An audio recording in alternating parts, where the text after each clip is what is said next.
Kinumpirma ng Philippine National Police Anti-Cybercrime Group o PNP-ACG na bumaba ang bilang ng mga cybercrime incidents na inaitala noong 2025, bunsod ng pinaigting na law enforcement operations laban sa online fraud at digital scams.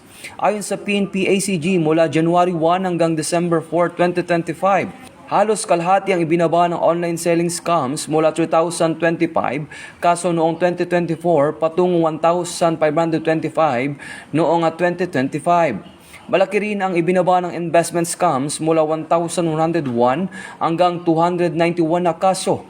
Hijack profile scams mula 604 hanggang 183 at phishing mula 589 hanggang 80 na kaso.